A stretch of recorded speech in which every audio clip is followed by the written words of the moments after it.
আসসালামু আলাইকুম। সবাইকে আজকের আরেকটি গুরুত্বপূর্ণ ক্লাসে স্বাগতম। আজকের ক্লাসটা একটু বড় করে লেখা। আজকের ক্লাসটা হচ্ছে মূলত আমরা আর্থিক বিবরণীর উপরে ক্লাস নেব। আর্থিক বিবরণী নিয়ে আমাদের অনেক সমস্যা, অনেক ভয় পাই আমরা এই টপিকটাতে। ইনশাল্লাহ আজকের ক্লাসে আমরা চেষ্টা করব এই আর্থিক বিবরণীর আমরা যেন ভালো করে শেষ করতে পারি, সেই প্রচেষ্টা অব্যাহত থাকবে। তাই শুরুতে সবাইকে বলবো আমরা যার যার জায়গা থেকে লাইভটা একটু সবাই শেয়ার করে দিই। সবাই যারা ইতিমধ্যে যুক্ত হয়ে গেছি সবাই লাইভটা যার যার জায়গা থেকে শেয়ার করে দেবো ইনশাআল্লাহ। আমরা চেষ্টা করব পুরো ক্লাসে আমরা আর্থিক বিবরণীর একটা অংশ আজকে আপনাদেরকে শেষ করে দেওয়ার জন্য। আর্থিক বিবরণী নিয়ে আমাদের আজকে 4 নাম্বার ক্লাস। এর আগে আমরা আরো 2টা ক্লাস করছি, 3টা ক্লাস করছি এর আগে। ওইগুলার বিষয়েও বলবো এবং আজকের ক্লাসের বিষয়বস্তু নিয়ে কথা বলবো ইনশাআল্লাহ। সবাই একটু আমরা লাইভটা শেয়ার করে দেই। আর্থিক বিবরণীর অনেক কিছুই আজকে আমরা জানতে পারবো এখান থেকে ইনশাআল্লাহ।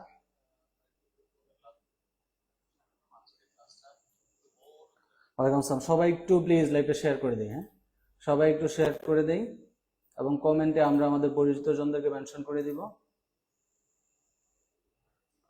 এইচএসসি স্টুডেন্ট যারা আছে, আর্থিক বিবরণী মূলত কিন্তু তোমাদের জন্য অনেক বেশি প্রয়োজন। পরীক্ষা একেবারে নকিং এট দ্য ডোর। 26-এর পাশাপাশি 27 আমরা সবাই মনোযোগ সহকারে ক্লাসটা শেষ পর্যন্ত করবো ইনশাল্লাহ। সবাই একটু প্লিজ শুরুতে শেয়ার করে দিই। আজকে কিন্তু সমন্বয় জাবেদার উপর আমরা মূলত ফোকাস করব। সমন্বয় জাবেদাগুলো আমরা ভালোভাবে শেষ করব, কারণ আর্থিক বিবরণী মানেই হচ্ছে সমন্বয় জাবেদা। যে যত ভালো করে সমন্বয় জাবেদা করতে পারবে সে আসলে তত বেশি এই আর্থিক বিবরণীর উপর তার দক্ষতা তৈরি হবে। তো আমরা সেই বিষয়টার দিকে আজকে ফোকাস করব।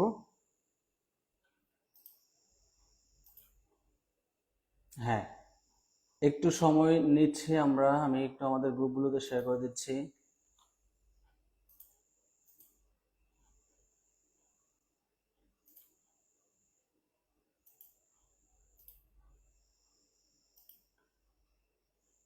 ওকে,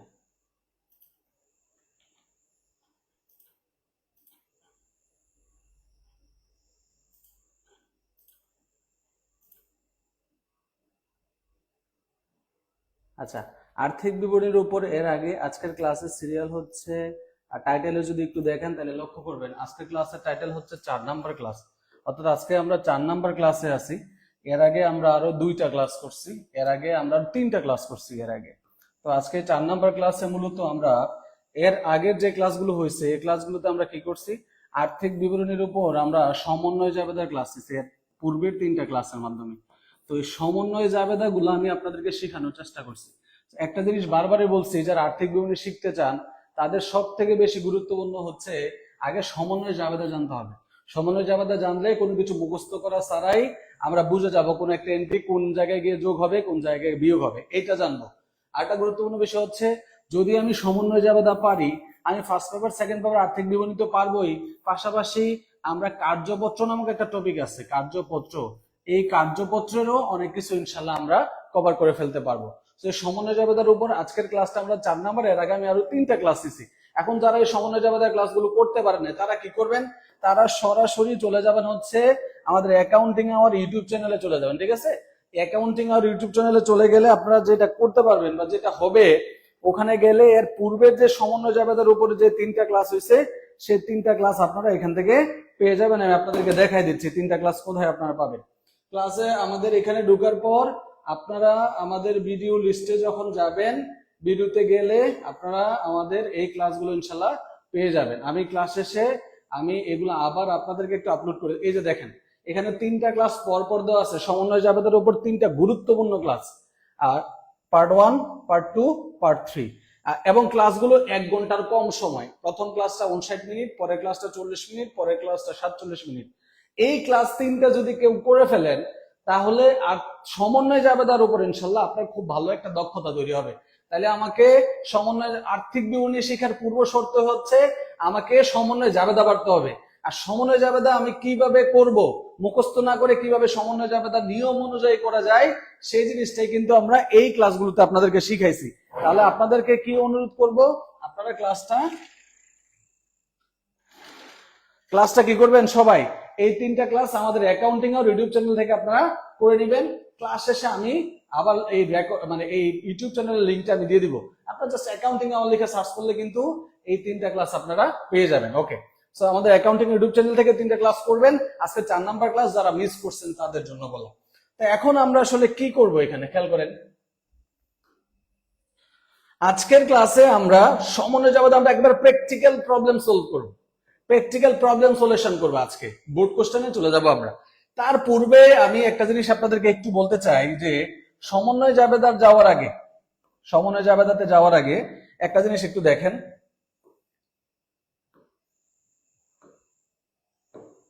আমরা মূলত আর্থিক বিবরণীতে 2টা পার্ট নিয়ে কাজ করি। কয়টা পার্ট?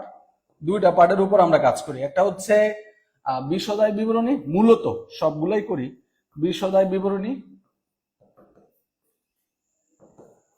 আরটা করি হচ্ছে আর্থিক অবস্থার বিবরণী, আর্থিক অবস্থার আর্থিক অবস্থার বিবরণী। তো আমি আপনাদের সুবিধার জন্য বা বোঝার জন্য একটা জিনিস বলে রাখতেছি, এই বিশদায় বিবরণী হচ্ছে 2 প্রকার। বিশদায় বিবরণী কয় প্রকার? বিশদায় বিবরণী হচ্ছে 2 প্রকার। একটা হচ্ছে এক ধাপ বিশদায় বিবরণী, আর একটা হচ্ছে বহু ধাপ বিশদায় বিবরণী। ঠিক আছে, একটা হচ্ছে তাহলে বিশদায় বিবরণীটা কয় প্রকার পাইলাম আমরা একটু একটু সংক্ষেপে আলোচনা করে দেই, কারণ আমি সমন্বয়গুলো আজকে এক ধাপের সমন্বয়গুলো আপনাদেরকে শিখাবো, পরের ক্লাসে আমরা বহু ধাপের সমন্বয় শিখবো। ঠিক আছে, তাহলে বিশদায় বিবরণী 2 ধরনের হয়, এক ধাপ বিশিষ্ট আয় বিবরণী হয়, বহু ধাপ বিশিষ্ট আয় বিবরণী হয়। এক ধাপ বিশিষ্ট আয় বিবরণী হয় সেবামূলক প্রতিষ্ঠানের ক্ষেত্রে। কার প্রতিষ্ঠানের ক্ষেত্রে? যে প্রতিষ্ঠানগুলো সেবামূলক, সেবা প্রদান করে, ওই সকল প্রতিষ্ঠানের ক্ষেত্রে আমরা এক ধাপ বিশিষ্ট আয় বিবরণী করব। আর এক ধাপ বিশিষ্ট আয় বিবরণী মানে আয় থেকে জাস্ট ব্যয়গুলো বাদ দিয়ে দেওয়া। কি করে দেওয়া? আমি মোট আয় বের করব, আয় থেকে আমি কি বাদ দিয়ে দিব? আয় থেকে আমি ব্যয় বাদ দিয়ে দিব। ঠিক আছে, আয় থেকে ব্যয় বাদ দিলে আমি নিট লাভ পেয়ে যাব, আয় থেকে ব্যয় বাদ দিলেই নিট লাভ পেয়ে যাবো বা নিট ক্ষতি পেয়ে যাবো। ঠিক আছে, এই জন্য এটা নাম হচ্ছে এক ধাপ, এক ধাপে কাজ শেষ। আর যে প্রতিষ্ঠানগুলো হচ্ছে উৎপাদনকারী প্রতিষ্ঠান, হ্যাঁ, মানে পণ্য ক্রয় বিক্রয়কারী প্রতিষ্ঠান, কি প্রতিষ্ঠান? পণ্য ক্রয় বিক্রয়কারী প্রতিষ্ঠান, পণ্য ক্রয় বিক্রয়কারী প্রতিষ্ঠান। সেই সকল প্রতিষ্ঠানের ক্ষেত্রে হয় বহু ধাপ বিশিষ্ট আয় বিবরণী। ওই যে ধরেন বিক্রয়, বিক্রয় থেকে বিক্রিত পণ্যের ব্যাপার দিলে মোট লাভ, মোট লাভ থেকে পরিচালন ব্যয় দিলে পরিচালন মুনাফা, তারপরে পরিচালনা ও পরিচালন যোগ বিয়োগ করলে নিট মুনাফা। এই যে বহু ধাপ, আমরা অনেকগুলো ধাপ পেরিয়ে যখন বিশদায় বিবরণী করি তখন এটা নাম হচ্ছে বহু ধাপ বিশিষ্ট বিশদায় বিবরণী। আর সেবামূলক প্রতিষ্ঠানের ক্ষেত্রে আমরা কোন ধরনের আয় বিবরণী করি? এক ধাপ বিশিষ্ট আয় বিবরণী। তাহলে আজকে আমাদের ক্লাসে আমরা এক ধাপ বিশিষ্ট আয় বিবরণীর সমন্বয়গুলো সলভ করব। এবং কথা দিচ্ছি এই প্রবলেম, এই ক্লাস থেকে আপনি বিশদায় মানে আর্থিক অবস্থা বিবরণী তো পারবেনই, পাশাপাশি কার্যপত্রও কিন্তু ভালো দক্ষতা আপনার তৈরি হবে ইনশাল্লাহ। একটু সবাই কাইন্ডলি ল্যাপটপ একটু শেয়ার করে দিন, এইচএসসি স্টুডেন্ট যারা আছে সবাই শেয়ার করে দাও। ধারাবাহিকভাবে ক্লাসগুলো করলে ইনশাল্লাহ আগের 3টার আজকেরটা দেখবে যে সমন্বয় যাবে, অনেক কিছু তোমার ক্লিয়ার হয়ে যাবে। তাহলে চলো আমরা আমাদের আজকের মূল আলোচনায় ফেরত যাই। ঠিক আছে, আমরা প্র্যাকটিক্যাল প্রবলেম সলভ করব। নিয়ম তো এর আগে পড়াইছি, আমাকে একটু এনশিওর করতে হবে এই মানে লেখাগুলো দেখা যাচ্ছে কিনা। আমাদের 1 নাম্বার প্রবলেম, আমরা প্রথম যে প্রবলেমটা নিছি সেটা হচ্ছে আমরা নিছি হচ্ছে চট্টগ্রাম বোর্ড 2022 সালের একটা প্রশ্ন নিছি। কোন বোর্ড? চট্টগ্রাম বোর্ড 2022 সালের একটা প্রশ্ন, চট্টগ্রাম বোর্ড 2022 সালের একটা প্রশ্ন, চট্টগ্রাম বোর্ড 2022 সালের একটা প্রশ্ন নেওয়া হয়েছে। চট্টগ্রাম 2022 সাল, চট্টগ্রাম 2022 সাল। এখন এই যে অঙ্কটা আমরা নিচ্ছি এখান থেকে লাইভ সমন্বয় আমরা সলভ করবো। ঠিক আছে, এখন লাইভ সমন্বয় আমি সলভ করতে গেলে আমাকে আগে বুঝতে হবে এটা এক ধাপ বিশিষ্ট আয় বিবরণী হবে নাকি বহু ধাপ বিশিষ্ট আয় বিবরণী হবে। পুরো অঙ্ক পড়লেই আমি সেবা আয় দেখবো যে ক্রয় বিক্রয় বলতে কিছু নাই এই অঙ্কের মধ্যে, ক্রয় বিক্রয় বলতে কোনো কিছু আপনি খুঁজে পাবেন না। তাহলে কি খুঁজে পাবেন? দেখবেন যে সেবা প্রদান করছে, সেবা এটা কিছু লেখা থাকবে। তাহলে এখানে খেলে দেখেন তো কি আছে, সেবা প্রদান করছে। তাহলে আমি খুব ইজিলি বুঝে যাব যে এখানে যদি আমাকে কোনো আয় বিবরণী করতে হয় তাহলে সেই আয় বিবরণীটা কোন ধরনের আয় বিবরণী হবে? সেই আয় বিবরণীটা হবে এক ধাপ বিশিষ্ট আয় বিবরণী। এবং আমি 3টা অঙ্ক থেকে আপনাকে 10-15টা সমন্বয় আমি শিখাবো, একবার কথা দিচ্ছি ইনশাল্লাহ আর কোন সমন্বয় আপনি আটকাবেন না। এই 3টা অঙ্কে যত সমন্বয় আছে এগুলোই ঘুরে ফিরে আপনার প্রশ্নে থাকবে বা আপনি পাবেন। ক্লিয়ার? আমরা ক্লাসটা একটু মনোযোগ সহকারে করব প্লিজ। সবাই একটু লাইভটা শেয়ার করে দিন। আপনারা যদি শেয়ার না করেন, উপস্থিতি না বাড়ে, তাহলে কিন্তু ক্লাস জমবে না। গুরুত্বপূর্ণ ক্লাস, আর্থিক বিবরণীর ক্লাস, কিন্তু নরমালি আর্থিক বিবরণীর ক্লাস তো হয় না, তাই না?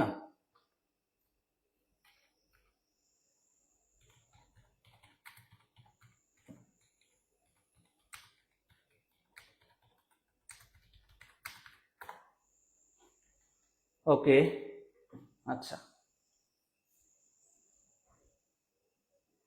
তাহলে আমরা 1 নম্বর সমন্বয়টা একটু খেয়াল করি। 1 নম্বর সমন্বয়টা আমরা একটু খেয়াল করি। কি বলছে? ব্যবহৃত সাপ্লাইজের পরিমাণ। কিসের পরিমাণ? সাপ্লাইজ। সাপ্লাইজ, এই সাপ্লাইজ কে কিন্তু আমরা কি হিসেবে গণ্য করব? এই সাপ্লাই হচ্ছে চলতি সম্পদ হিসেবে গণ্য করতে হবে। কি হবে? কি হিসাবে? চলতি সম্পদ হিসেবে গণ্য করতে হবে। তো সব সময় খেয়াল রাখতে হবে এই সাপ্লাইজের দুইটা অংশ। সাপ্লাইজের কয়টা অংশ? সাপ্লাইজের দুইটা অংশ থাকবে। ভালো করে খেয়াল করেন, সাপ্লাইজের কয়টা অংশ থাকবে?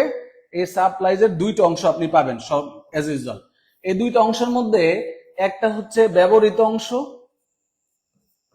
আর একটা হচ্ছে অব্যবহৃত অংশ। সমন্বয় জাবেদা ক্লাসে আমরা এগুলা শিখাইছি, ঠিক আছে? তো এই সাপ্লাইজের ক্ষেত্রে দুইটা পার্ট, একটা হচ্ছে ব্যবহৃত আর একটা হচ্ছে অব্যবহৃত। যেটা ব্যবহৃত অংশ, এটা মানে হচ্ছে এটা আমি খরচ করে ফেলছি, এটা আমি ব্যবহার করে ফেলছি, এটা খরচ হয়ে গেছে। এই অংশটা আমরা বিশদ আয় বিবরণীতে দেখাই। কোথায় দেখাই? বিশদ আয় বিবরণীতে দেখাই। বিশদ আয় বিবরণীতে দেখাই, ঠিক আছে? আর এই অব্যবহৃত অংশটা হচ্ছে যেটা আমি ব্যবহার করি নাই, ভবিষ্যতে ব্যবহার করতে পারবো, এটা হচ্ছে আমার সম্পদ। এটা আমি আর্থিক অবস্থার বিবরণীতে দেখাই। কোথায় দেখাই? আর্থিক অবস্থার বিবরণীতে দেখাই। ওকে, আচ্ছা, এখন তাহলে সমন্বয় জাবেদা হবে কার? সমন্বয় জাবেদা কি আমি ব্যবহৃত অংশে সমন্বয় জাবেদা দিব নাকি অব্যবহৃত অংশে সমন্বয় জাবেদা দিব? আমাকে সব সময় যে বিষয়টা খেয়াল রাখতে হবে, এই সাপ্লাইজের ক্ষেত্রে আমাকে ব্যবহৃত অংশের জাবেদা দিতে হবে। কোন অংশের? ব্যবহৃত অংশের জাবেদা দিতে হবে। কোন অংশের জাবেদা দিতে হবে? যে অংশটা আমি ব্যবহার করে ফেলছি। তাহলে সাপ্লাইজ ব্যবহার করলে সাপ্লাইজ খরচ হয়, তার মানে আমার খরচ বাড়তেছে। কি বাড়তেছে? খরচ বাড়তেছে। তাহলে জাবেদা কি হবে? সাপ্লাইজ খরচ ডেবিট। জাবেদা কি হবে বলেন তো?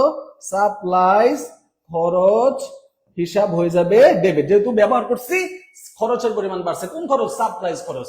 আর অন্যদিকে আমার সম্পদের পরিমাণ, সাপ্লাইজের পরিমাণ কমে গেছে। সাপ্লাইজ আমার সম্পদ, ব্যবহার করছে, এটার পরিমাণ কমছে, ওদিক দিয়ে আমার খরচ বাড়ছে। তাহলে খরচ বাড়ছে, ডেবিট করছি, আর সাপ্লাইজ নামক সম্পদ কমে গেছে, তাই সাপ্লাইজ করে দিতে হবে ক্রেডিট। কি করে দিতে হবে? সাপ্লাইজ করে দিতে হবে ক্রেডিট। এই হচ্ছে সাপ্লাইজের সমন্বয় জাবেদা। তাইলে আমি কোনো অঙ্ক, সেটা কার্যপত্র হোক, আর্থিক অবস্থার বিবরণী হোক, আর্থিক বিবরণী হোক, আমাকে কিন্তু সাপ্লাইজের জাবেদা কোনটা দিতে হবে? এটা, সাপ্লাইজ খরচ ডেবিট আর সাপ্লাইজ ক্রেডিট। এখন আরেকটা গুরুত্বপূর্ণ প্রশ্ন আছে, আমি জাবেদা দিলাম কার? আমি জাবেদা দিলাম হচ্ছে খরচের। কার জাবেদা দিলাম? আমি জাবেদা দিলাম হচ্ছে, খেয়াল করুন, জাবেদা দিলাম কার? জাবেদা দিলাম হচ্ছে খরচের। তাহলে টাকা বসাইতে হবে কার? টাকাও বসাইতে হবে খরচের। আমি জাবেদা দিছি খরচের, টাকা বসাই দিছি অব্যবহৃত অংশে, সেটা কিন্তু করা যাবে না। তাহলে এই অঙ্কটা একটু ইজি, কারণ এখানে স্পষ্ট বলে দিছে ব্যবহৃত সাপ্লাইজের পরিমাণ। কিসের পরিমাণ? ব্যবহৃত সাপ্লাইজ। আমি তো ব্যবহৃত অংশের জাবেদাই দিছি। তাহলে এখানে যে টাকাটা দেওয়া আছে, এই যে 20,000 টাকা, আমি সরাসরি এখানে 20,000 টাকা বসাই দিতে পারবো। অন্য অঙ্ক কিন্তু পারবো না, এখানে পারবো। এখানে যেহেতু সরাসরি জাবেদা যত দিছি আমি সাপ্লাইজ খরচের বা ব্যবহৃত অংশের, আবার এখানে ব্যবহারের পরিমাণ কতটুকু ব্যবহার করছি সেটাও দেওয়া আছে, তাহলে সরাসরি টাকাটা কিন্তু আমি এখানে বসাই দিতে পারবো। তাহলে মনে রাখবেন, আরেকটা প্রবলেম আমি দেখাবো যেখানে সরাসরি ব্যবহৃত অংশের টাকা দেওয়া থাকবে না, এটা বের করতে হবে। তাহলে এটা এখান থেকে ক্লিয়ার যে সাপ্লাইজের কোন সমন্বয় যদি আমার সামনে আসে, তাহলে অবশ্যই জাবেদা কি করতে হবে? সাপ্লাইজ খরচ ডেবিট আর সাপ্লাইজ ক্রেডিট করতে হবে। সাপ্লাইজ খরচ ডেবিট আর সাপ্লাইজ কি করতে হবে? ক্রেডিট করতে হবে সব সময়। সাপ্লাইজ খরচ ডেবিট, সাপ্লাইজ ক্রেডিট, রাইট। আমরা কি বুঝতে পারছি 1 নম্বর সমন্বয় কি ক্লিয়ার? 1 নম্বর সমন্বয় জাবেদা কি ক্লিয়ার কিনা? 1 নম্বর সমন্বয় জাবেদা ক্লিয়ার কিনা? দ্রুত বলেন। আমাদের প্রায় 3টা অঙ্ক সলভ করতে হবে। 3টা অঙ্ক সলভ করলে ইনশাআল্লাহ এই সকল সমন্বয়গুলো কিন্তু আপনার খুব ইজিলি কি হয়ে যাবে? ক্লিয়ার হয়ে যাবে, ঠিক আছে? সবাই একটু দ্রুত রেসপন্স করেন। এইচএসসি স্টুডেন্টরা প্লিজ একটু অ্যাক্টিভলি ক্লাসগুলো করো। তোমাদের জন্য এইভাবে বেসিক ধরে ক্লাস কিন্তু অনলাইনে হয় না, হবে না, কেউ নিবেও না। শুধু আমরাই এগুলো নিচ্ছি এবং তোমাদের জন্য কোনো পেইড কোর্স নাই, একবারে ফ্রিতে কিন্তু আমি তোমাদের জন্য ক্লাসগুলো নিচ্ছি। আর নিবন্ধনের ভাই বোনদের জন্য তো অলরেডি আমাদের পেইড কোর্সের ক্লাস শুরু হয়ে গেছে। আজকে একটা ক্লাস হয়েছে, কালকে হবে। সো এখনো যারা ভর্তি হন নাই, সিদ্ধান্ত দ্রুত নেন, সময় নষ্ট করেন না। ক্লিয়ার ক্লিয়ার ক্লিয়ার 1 নম্বর জাবেদা ক্লিয়ার? একটু রেসপন্স করতে হবে। কারো রেসপন্স আসতেছে না কেন আমার কাছে?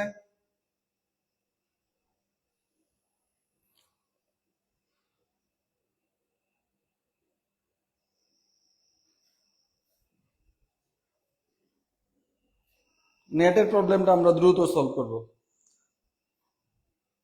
নেটের সমস্যাটা আমরা দ্রুত সলভ করবো ইনশাল্লাহ, এটা আর থাকবে না। ওকে, তাহলে এই 1 নাম্বার প্রবলেম ক্লিয়ার, ডান। খুবই গুরুত্বপূর্ণ সমন্বয় কিন্তু আমি নিছি, একেবারে ইম্পর্টেন্ট আমি সমন্বয় জাবেদাগুলো নিছি, যেগুলো আমার জানতেই হবে, শিখতেই হবে, মাস্ট।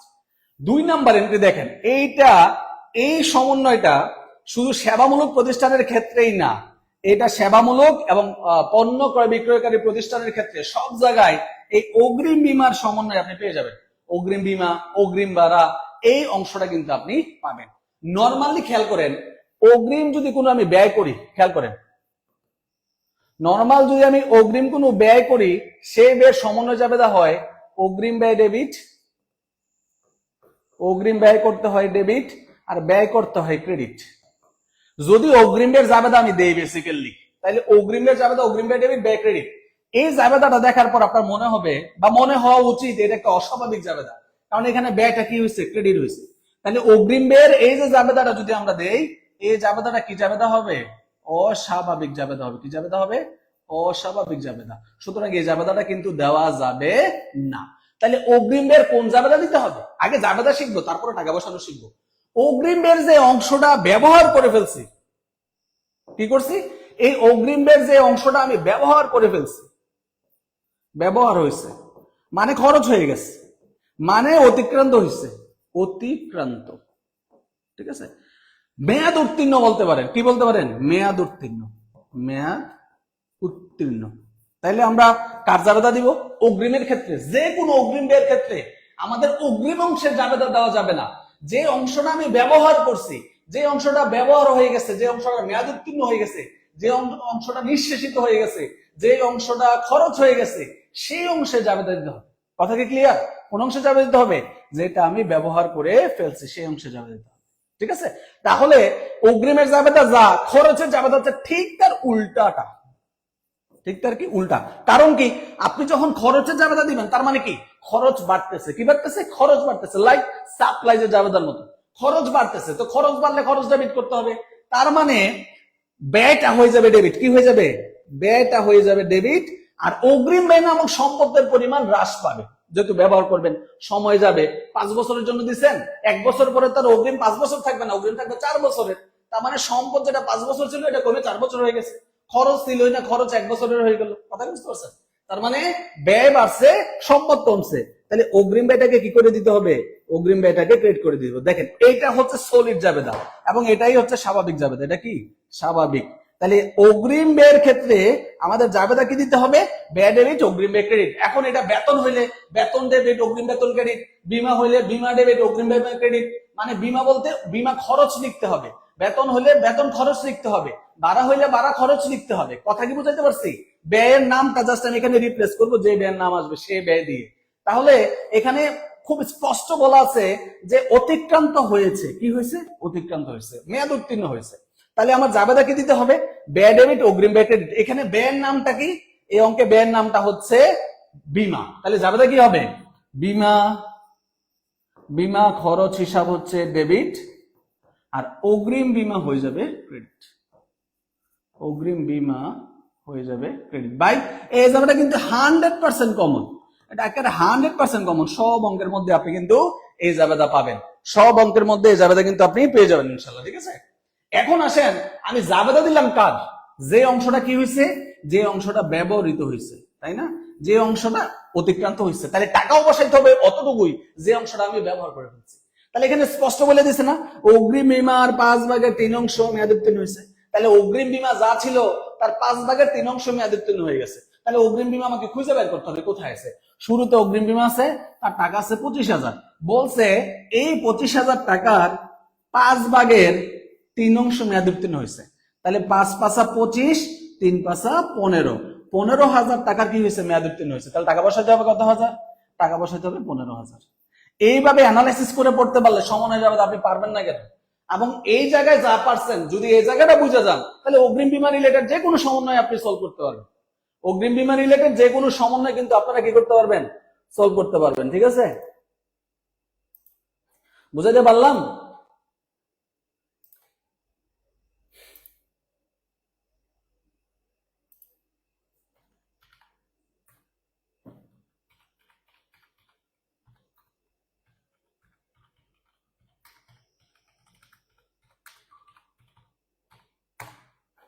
কথা কি ক্লিয়ার? 2 নম্বর সমন্বয় কি আপনারা বুঝতে পারছেন? 2 নম্বর সমন্বয় ক্লিয়ার কিনা? এখন যদি দেখেন এভাবে লেখা থাকতো অগ্রিম বীমা ওখানে লেখা আছে 25,000, আর এখানে লেখা আছে অগ্রিম বীমা কয় বছরের জন্য? 5 বছরের জন্য।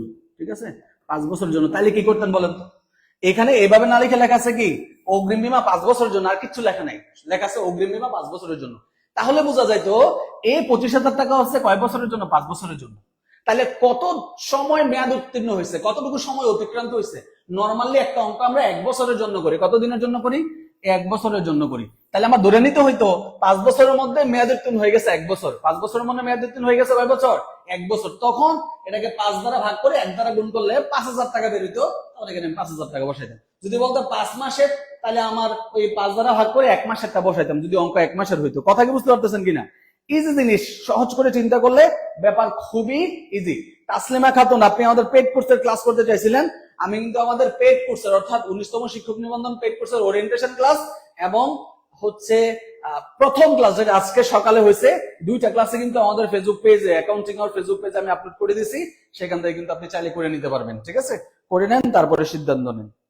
ওকে, আশা করছি এই পর্যন্ত আপনাদের ক্লিয়ার। এইচএসসি ব্যাচের কারা কারা আছে একটু রেসপন্স করো প্লিজ। এইচএসসি ব্যাচের কারা কারা আছে? এইচএসসি। ওকে, তাইলে আমাদের 2 নম্বর সমন্বয় সলভ, এবং এই টাইপের যখনই যেখানে সমন্বয় পাবো প্রসিডিউর একই রকম হবে, এইভাবে আমরা সলভ করবো। ওকে, ডান। নেক্সট 3 নম্বর সমন্বয় যাবে কি আসছে? সেবা প্রদান করেছে 12,000 টাকা কিন্তু পাওয়া যায় না। এটা তো একেবারে সহজ। পাওয়া যায় না মানে কি? আপনি টাকা পান নাই। পাওয়া যায় না মানে কি? টাকা পান নাই। তার মানে সেবা প্রদান করছেন কিসে? ধারে। টাকা পান নাই মানে ধারে সেবা প্রদান করছেন। তাহলে ধারে পণ্য বিক্রি করলে যেমন দেনাদার বা প্রাপ্য হিসাব ডেবিট করি, ঠিক একইভাবে যেহেতু সেবা প্রদান করে এখনো টাকা পাই নাই, তাহলে আমার জাবেদা কি হবে? 3 নম্বরের জাবেদা কি হবে? প্রাপ্য হিসাব ডেবিট, প্রাপ্য হিসাব ডেবিট, আর সেবা আয় হিসাব ক্রেডিট। আমরা নরমালি পণ্য বিক্রি করলে বিক্রয় হিসাব দেখতাম, এখানে আমরা সেবা আয় হিসাব ক্রেডিট করবো। কি হিসাব? সেবা আয় হিসাব হয়ে যাবে ক্রেডিট। তাহলে 3 নম্বর জাবেদা নিয়ে কার কোনো প্রবলেম থাকার কথা না, এটা অ্যাজ ইউজুয়াল জাবেদা। এটা অ্যাজ ইউজুয়াল জাবেদা, এটা আমরা যেভাবে নরমালি করি সেভাবে করে ফেললে হবে। ঠিক আছে, অ্যাকাউন্টস রিসিভেবল ডেবিট, অস্বাভাবিক জাবেদা দিলে কি ভুল হবে? অস্বাভাবিক জাবেদা আপনি দিবেন কেন? অ্যাকাউন্টিং ট্রিটমেন্টটাই তো ঠিক হবে না, ভুল হবে না, কিন্তু অস্বাভাবিক জাবেদার দিকে আমি যাবো কেন? তাহলে অ্যাকাউন্টিং এর যে বেসিক ট্রিটমেন্ট যেটা হওয়ার দরকার সেটাই তো হবে না। কথা কি বুঝতে পারছেন? অস্বাভাবিক জাবেদাটা আপনি দিবেন কেন? আপনি স্বাভাবিক ট্রিটমেন্ট করবেন।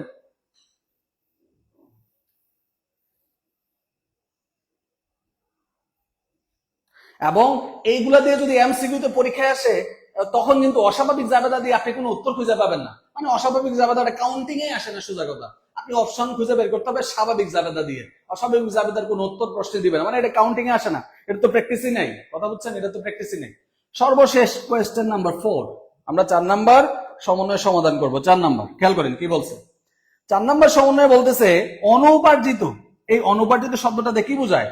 অনুপার্জিত মানে হচ্ছে যেটা এখনো অর্জন হয় নাই।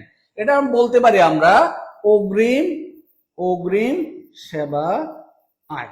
অনুপার্জিত সেবাকে আমরা কি বলতে পারি? অগ্রিম সেবায়, অর্থাৎ এখনো আমি সেবা দেই নাই কিন্তু টাকা নিয়ে নিছি। অগ্রিম সেবায় বা অনুপার্জিত সেবায় কি বোঝায়?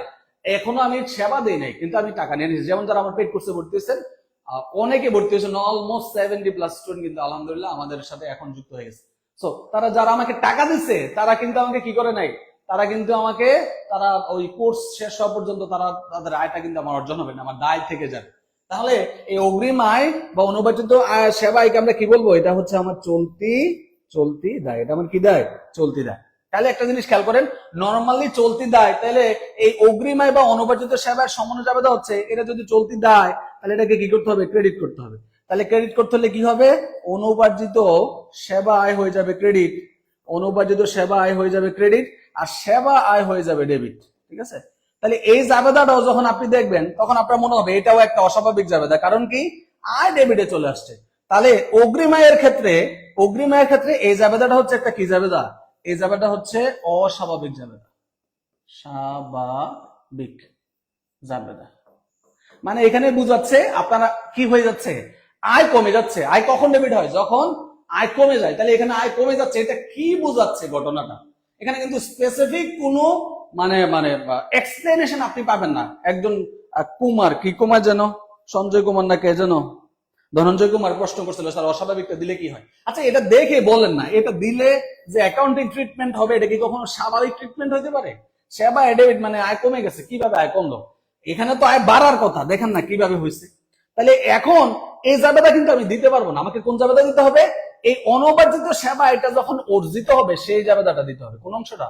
অর্জিত অংশের জাবেদা দিতে হবে, অর্থাৎ যে অংশটা আমার আয় হয়ে গেছে, ওই যে অংশটা অগ্রিম ব্যয় ছিল সেখান থেকে যে অংশটা খরচ হয়েছে ব্যবহার করছে ওই অংশের জাবেদা দিছি। ঠিক একইভাবে এই অগ্রিম আয়ের যতটুকু অংশ আমি অর্জন করতে পারছি, অর্থাৎ যতটুকু অনুপার্জিত অংশের কতটুকু অংশ আমি অর্জন করলাম সেটা জাবেদা দিতে হবে। মানে আমি কতটুকু সেবা প্রদান করে দিচ্ছি, অলরেডি যতটুকু সেবা প্রদান করছি ততটুকু আমার অর্জন হয়েছে তার জাবেদা দিতে হবে। তাহলে আমার আয় যদি অর্জিত হয় তার মানে আয় বাড়তেছে, তার আয় বাড়লে কি হয়? আয় ক্রেডিট হবে। তার মানে সেবা এটা কি করতে হবে? সেবা এটাকে আমার ক্রেডিট করতে হবে। আর উল্টা দিকে কি হবে? আমি যেহেতু আয় অর্জন করে ফেলতেছি তাহলে অনুপার্জিত আয়ের অংশটা কমে যাবে। তাহলে অনুপার্জিত অংশ কমে যাওয়া মানে কি? দায় হ্রাস পাওয়া। এটা চলতে দেয় না, তাহলে দায় কমে যাচ্ছে, দায় কমে গেলে ডেবিট হবে। তার মানে অনুপার্জিত সেবা এটা কি হয়ে যাবে? অনুপার্জিত সেবা আয় হয়ে যাবে, অনুপার্জিত সেবা আয় হয়ে যাবে ডেবিট। অর্থাৎ এই জাবেদাটার উল্টা, এই জাবেদাটার কি উল্টা? তাহলে অনুপার্জিত আয় যখন অর্জন হবে, অনুপার্জিত আয়ের জাবেদা আমরা স্বাভাবিকটা দিব নাকি অস্বাভাবিকটা দিব? কোন অংশটা দিব বলেন?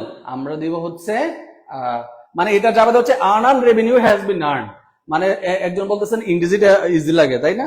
হ্যাঁ, মানে এই জাবেদা হচ্ছে earn service revenue has been earn, মানে অনুপার্জিত সেবার এতটুকু অংশ অর্জন হয়েছে। তাহলে জাবেদা কোনটা দিতে হবে? অনুপার্জিত যতটুকু আছে ওইটা না, ওই অনুপার্জিত যতটুকু অংশ আমার অর্জন হয়েছে সেই অংশটা জাবেদা আমাকে দিতে হবে। কথা কি ক্লিয়ার? আপনারা সবাই কি নিবন্ধনের স্টুডেন্ট এই ক্লাস করেন কিনা? এইচএসসি লেভেলের তো রেসপন্স কম দেখা যাচ্ছে। তানিয়া আক্তার আছে, সাব্বির আহমেদ আছে, আর বাকিরা কোথায়?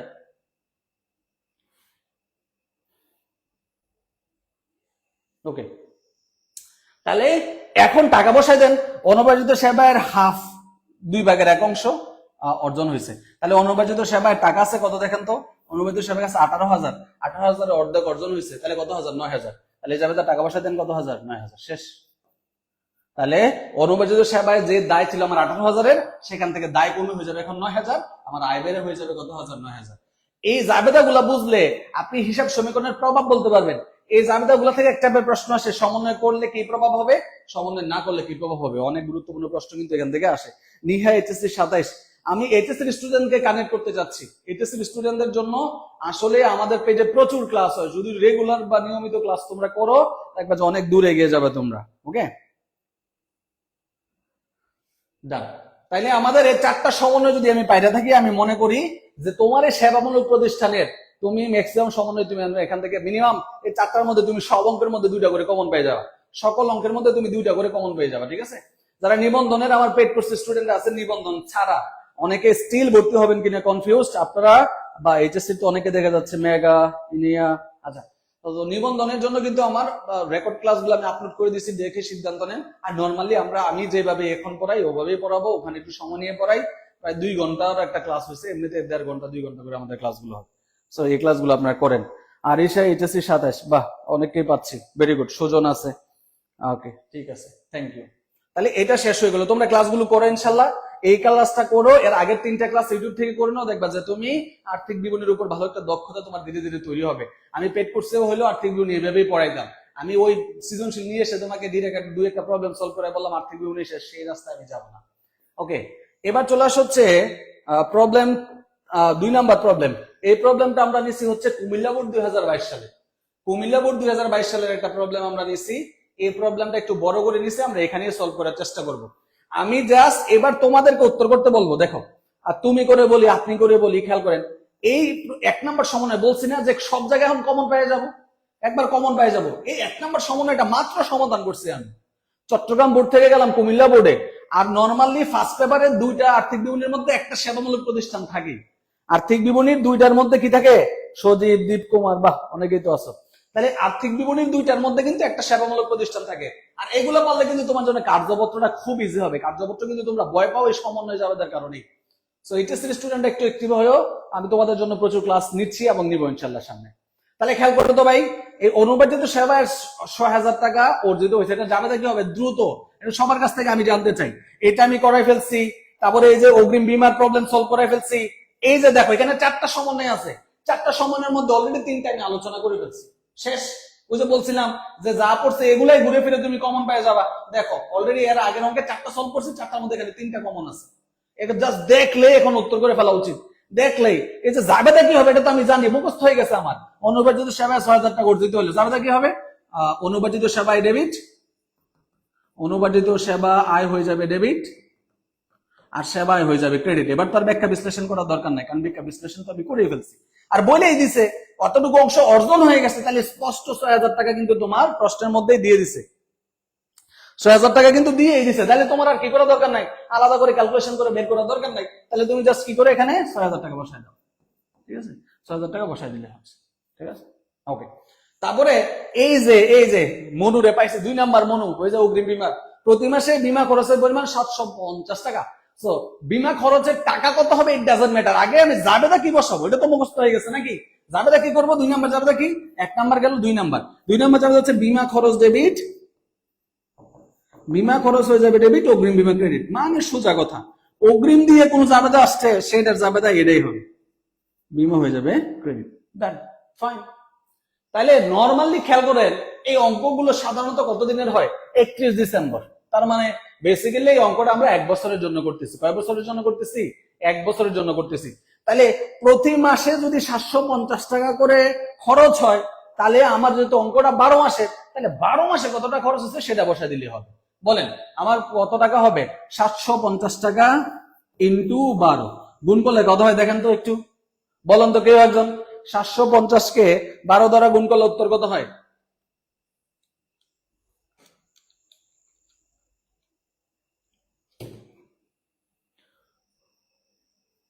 তার মানে এখানে সোজা জিনিস, আমার কত হাজার টাকা আমার মেয়াদ উত্তীর্ণ হয়ে গেছে? 750 ইন্টু 12 অর্থাৎ 9000 টাকা। সিম্পল। তাহলে আমার এখানে কত হাজার বসা দিতে হবে? 9000 বসা দিলে ঘটনা শেষ। 9000 বসা দিলে কিন্তু ঘটনা শেষ হয়ে গেল। 9000 বসা দিলে কিন্তু প্রবলেম সলভ। 9000, তাই না? 9000 বসা দিলে হয়ে গেল। 9000 বসা দিলে প্রবলেম সলভ। যারা নিবন্ধন দিবেন শিখেন ভাই এগুলা। আর্থিক বিবরণী কিন্তু আপনাদের সিলেবাস ভুক্ত, স্কুলেও আর্থিক বিবরণী আছে, আবার কলেজ লেভেলেও কিন্তু আর্থিক বিবরণী আছে। বিভিন্ন চাকরি পরীক্ষা কিন্তু সমন্বয় জাবেদা একবারে ফরজ, বিভিন্ন নবম দশম গ্রেডের চাকরি পরীক্ষায় সমন্বয় জাবেদা কিন্তু একবারে ফরজ, ঠিক আছে? ওকে। তাহলে 2 নাম্বার প্রশ্ন, 3 নাম্বার সমন্বয় জাবেদা তো ইজি। 3 নাম্বারটা ইজি কেন বলছে? আসবাবপত্রের উপর 10% অপচয়। তো অপচয় জাবেদা পান এমন কি আছে? অপচয় হিসাব ডেবিট আর পুঞ্জীবিত অপচয় হিসাব ক্রেডিট।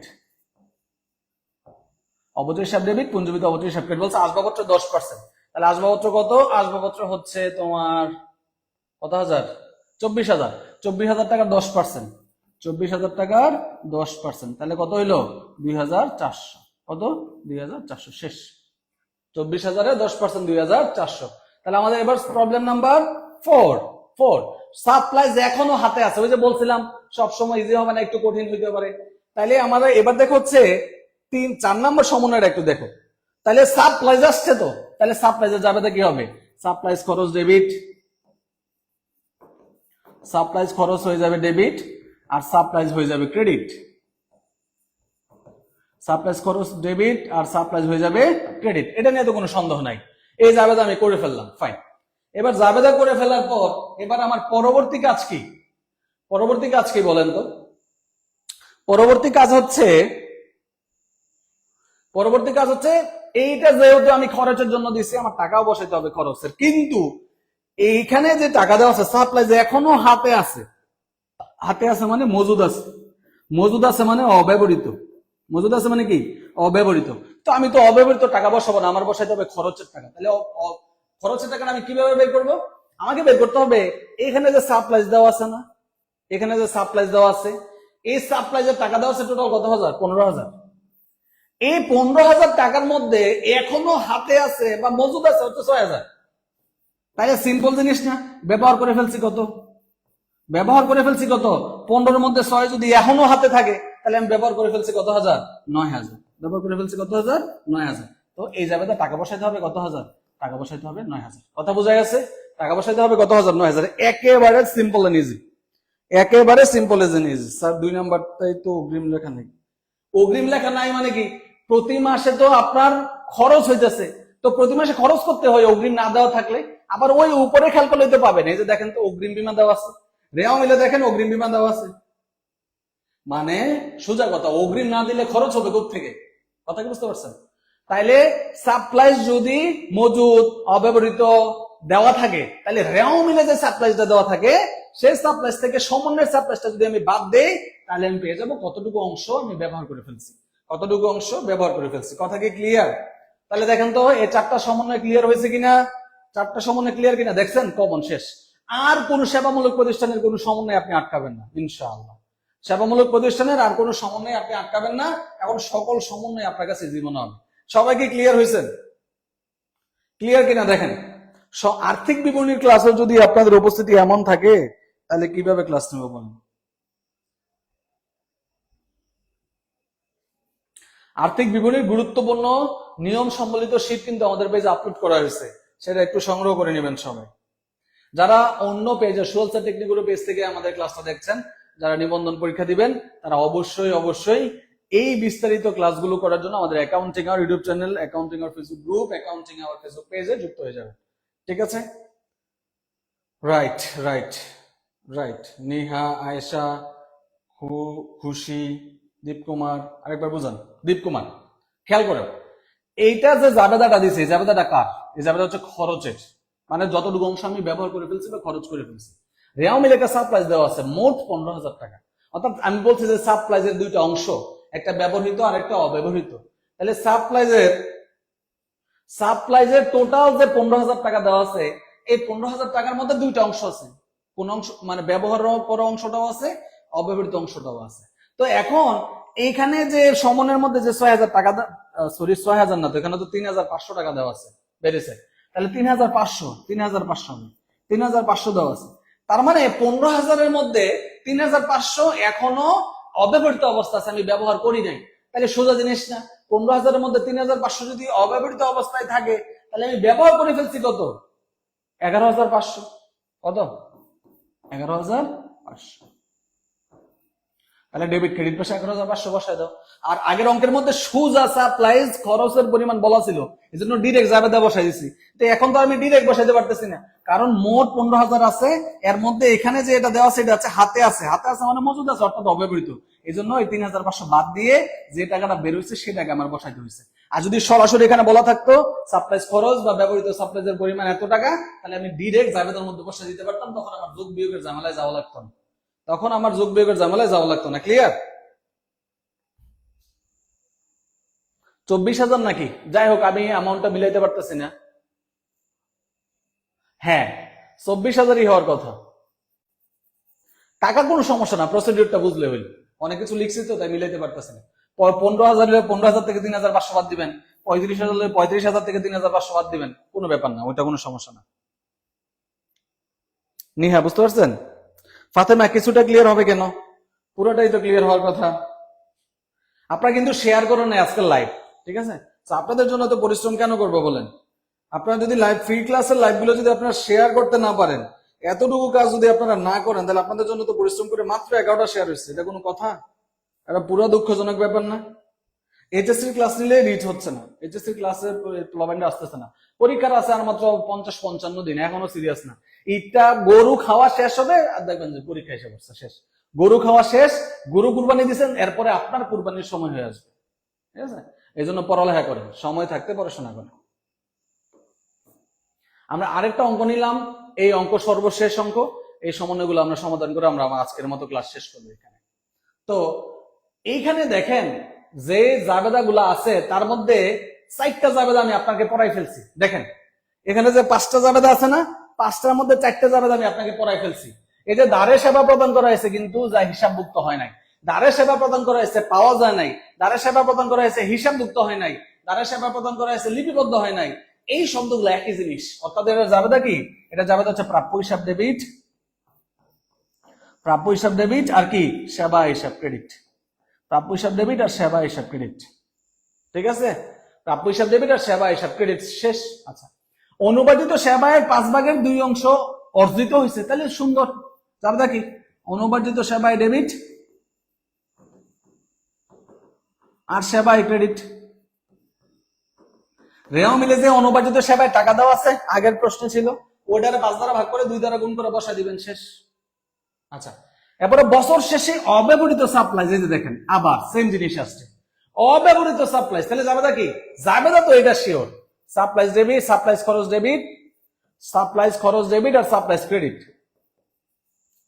কিন্তু টাকা কি বসাবেন আপনি? এখানে বলছে বছর শেষে অব্যবহৃত সাপ্লাইজের পরিমাণ 2500, তো এই 2500 তো বসাইতে পারবেন না, কারণ এই জাবেদাটা দিচ্ছে আমি খরচের জন্য, তাহলে আমার খরচের টাকাটা রেওয়া মিল থেকে বাইর করে আনতে হবে। তাহলে এখানে বলছে অব্যবহৃত সাপ্লাইজের পরিমাণ 2500, তাহলে এবার আসেন কতটুকু অংশ ব্যবহার করছে সেটা বুঝাবে। এখানে সাপ্লাইজ কত দেওয়া আছে দেখেন, সাপ্লাইজ দেওয়া আছে 1 2 3 4 6000। এই 6000 টাকা হচ্ছে আমার টোটাল সাপ্লাইজ। এর মধ্যে আমি ব্যবহার করে ফেলছি কত? বলছে অব্যবহৃত অবস্থা আছে 2500, তাহলে টোটাল 6000 এর মধ্যে অব্যবহৃত অবস্থা আছে 2500, তাহলে আমার ব্যবহার হয়ে গেছে কত? 3500। তাহলে জাবেদা টাকা বসাইতে হবে কত? 3500। জাবেদা টাকা বসাইতে হবে কত? জাবেদা টাকা বসাইতে হবে 3500। কথা কি ক্লিয়ার? জাবেদা টাকা বসাইতে হবে কত? জাবেদা টাকা বসাইতে হবে 3500 টাকা। জাবেদা টাকা বসাইতে হবে কত টাকা? 3500 টাকা। কথা কি বোঝা গেছে কিনা? জাবেদা টাকা বসাইতে হবে কত? 3500 টাকা। জাবেদা টাকা বসাইতে হবে 3500 টাকা। শেষ। তাহলে 2 3 4 শেষ। এরপরে 5 নাম্বার, আসবাবপত্রের উপর 10% অবচয়। জাবেদা কি? আসবাবপত্রের উপর 10% অবচয়, অবচয় হিসাব ডেবিট, পঞ্জীভূত অবচয় হিসাব ক্রেডিট। এই যে দেখেন তিনটা প্রশ্ন একই সমন্বয় বারবার আসতেছে, একই সমন্বয় বারবার আসছে। তো এই সমন্বয়গুলো পারলে এই সেবামূলক প্রতিষ্ঠানের কোন সমন্বয় আর আপনি আটকাবেন না ইনশাআল্লাহ। ঠিক আছে? সর্বশেষ 1 নাম্বারটা, মাসিক বেতন খরচের পরিমাণ 1500 টাকা। ঠিক আছে? মাসিক বেতন খরচের পরিমাণ 1500 টাকা। তাইলে এই যে খরচের পরিমাণ দেওয়া আছে, মানে আপনার বুঝতে হবে হয়তো আমার বেতন কি দেওয়া ছিল? অগ্রিম দেওয়া ছিল। বেতন কি দেওয়া ছিল? অগ্রিম দেওয়া ছিল, নাহলে তো খরচের পরিমাণ দেওয়ার কথা না। তাহলে আমরা একটু রেওয়া মিলে দেখলে বুঝে যাবো ঘটনা কি। রেওয়া মিলে দেখলেই বুঝে যাবো ঘটনা কি।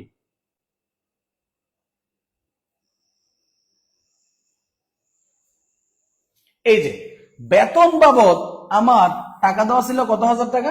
15,000 টাকা। বেতন বাবদ টাকা দেওয়া ছিল কত হাজার টাকা? বেতন বাবদ আমার টাকা দেওয়া ছিল 15,000 টাকা। তাহলে মাসিক বেতন খরচের পরিমাণ কত বললাম আমরা?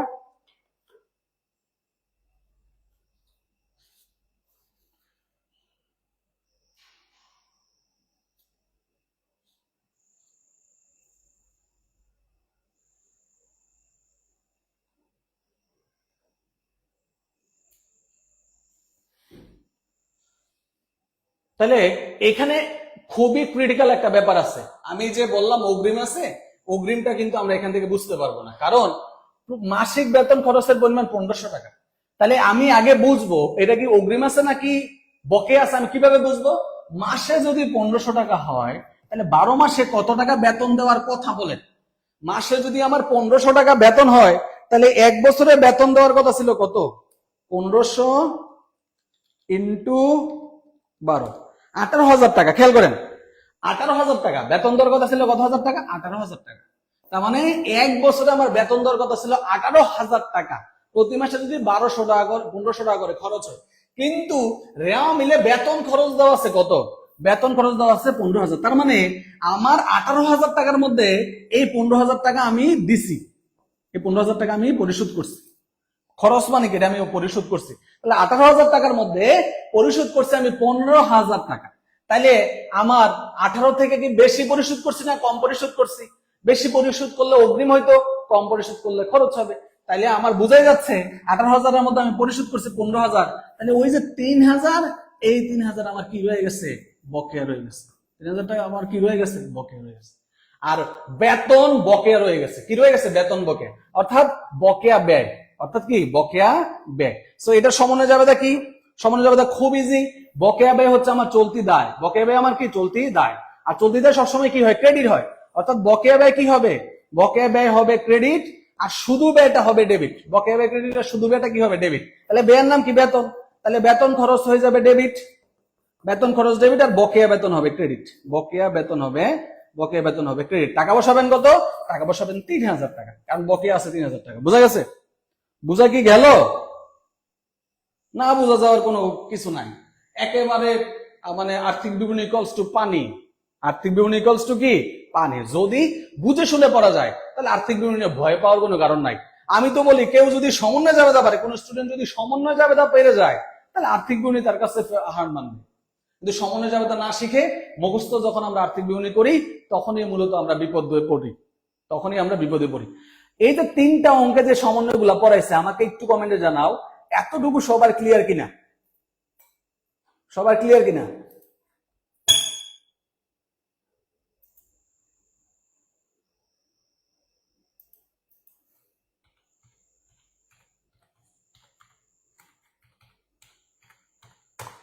বলেন, দ্রুত বলেন।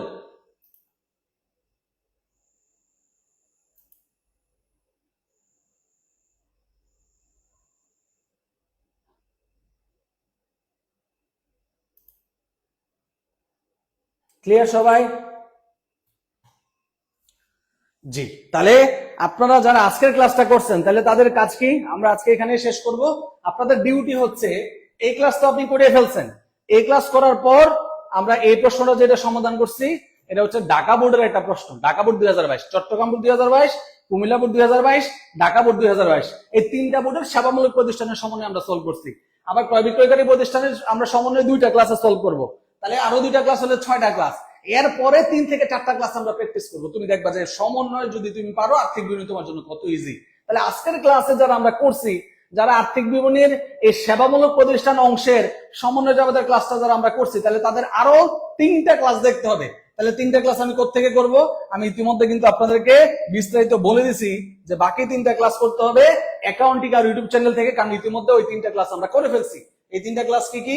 এই 3টা ক্লাস হচ্ছে গেলেই আমরা প্রচুর ক্লাস কিন্তু নেওয়া হয়েছে। এইচএসসি যারা 26 ব্যাচ আছো দেখো, উৎপাদন ব্যয় বিবরণী ক্লাস হয়েছে, তারপরে হচ্ছে ফিনান্সের মূলধন বাজেটিং এর উপর 2টা ক্লাস নেওয়া হয়েছে, তারপরে এমসিকিউ ক্লাস নেওয়া হয়েছে, তারপরে দেখো হচ্ছে যৌথ মূলধনী কোম্পানি যারা শেয়ার ইস্যু আছে ওইটার উপরে ক্লাস হয়েছে, হিসাব সমীকরণের ক্লাস নেওয়া হয়েছে, তারপরে যৌথ মূলধনী কোম্পানির উপর ক্লাস হয়েছে, তারপরে এদিক দিয়ে আমরা হচ্ছে ব্যবস্থাপনার নীতিমালার এমসিকিউ ক্লাস করছি, তারপরে হচ্ছে এই যে দেখো দৃশ্যমান অদৃশ্যমান লেনদেনের ক্লাস আছে, তারপরে হচ্ছে এইখানে সর্বশেষ যেটা আছে সেটা হচ্ছে সর্বশেষ না, এখানে প্রায় 259টা ভিডিও আছে আমাদের ইউটিউব চ্যানেলে, প্রায় 259টা ভিডিও আছে, ঠিক আছে? সুতরাং নিয়মিত ক্লাসগুলো করলে তুমি আর্থিক বিবরণী অনেক ভালো করবে। তাহলে এইখানে আর্থিক বিবরণী আছে যে 1, 2, 3 আমি ক্লাস শেষ হওয়ার সাথে সাথেই লিঙ্ক আমাদের ইউটিউব চ্যানেল থেকে আমি আমাদের ফেসবুক পেজে দিয়ে দিব, এখান থেকে ক্লাসগুলো করে নিলে ইনশাআল্লাহ আমাদের এই সমন্বয় জাবেদার উপর যে দুর্বলতা আছে এই দুর্বলতাটা কি হয়ে যাবে? দূর হয়ে যাবে, কেটে যাবে, ঠিক আছে? তাহলে আজকের ক্লাসটা আমরা এখানেই শেষ করব, আজকের ক্লাস আমরা এখানেই শেষ করব। আগামীকালকে কোনো ক্লাস নাই, আগামীকালকে শিক্ষক নিবন্ধন পেইড কোর্সের ক্লাস। আর অবশ্যই কি পুঞ্জীভূত অবচয় বাদ যাবে? পার্সেন্টেজ পুঞ্জীভূত অবচয় বাদ যাবে কিনা, মানে কোত্থেকে পুঞ্জীভূত অবচয় বাদ যাবে কিনা? সংশ্লিষ্ট সম্পত্তি থেকে তো পুঞ্জীভূত অবচয় বাদ দিতেই হবে, সংশ্লিষ্ট সম্পত্তি থেকে পুঞ্জীভূত অবচয় বাদ দিতেই হবে, এটা কোনো বিষয় না, ঠিক আছে? তাহলে এই হচ্ছে গিয়ে ঘটনা। আপনারা আশা করছি এইভাবে ক্লাসগুলো কন্টিনিউ করবেন। আগামীকালকে কোনো ক্লাস নাই, পরের দিন অর্থাৎ সোমবারে, কিবার না রবিবার, রবিবার রাত 9টায় আবার আমরা আর্থিক বিনিয়োগের উপরে 5 নাম্বার ক্লাস করব, ঠিক আছে? তাহলে সবাই stay connected with accounting hour, ইনশাআল্লাহ প্রস্তুতি ভালো হবে। যারা নিবন্ধন দিবেন দ্রুত আমাদের পেইড কোর্সে এনরোল করেন, আর ইউটিউব চ্যানেল থেকে এই ক্লাসগুলো আপনাদের জন্য নেওয়া, আপনারা এই ক্লাসগুলো ইউটিউব চ্যানেল থেকে করতে পারেন, অ্যাকাউন্টিং আওয়ার লিখে সার্চ করে আমাদের চ্যানেল পেয়ে যাবেন। সবাই ভালো থাকেন, সুস্থ থাকেন, প্রতিদিন 2টা করে পরীক্ষা হচ্ছে, পরীক্ষাগুলো দেন। আবার আমরা প্রতিদিন 10 থেকে 15টা এমসিকিউ পোস্ট করি একটা চ্যাপ্টারের উপর, এগুলো একটু প্র্যাকটিস করার চেষ্টা করেন। সবাই ভালো থাকেন, দেখা হচ্ছে ইনশাআল্লাহ আবার পরবর্তী ক্লাসে। আসসালামু আলাইকুম রহমতুল্লাহ।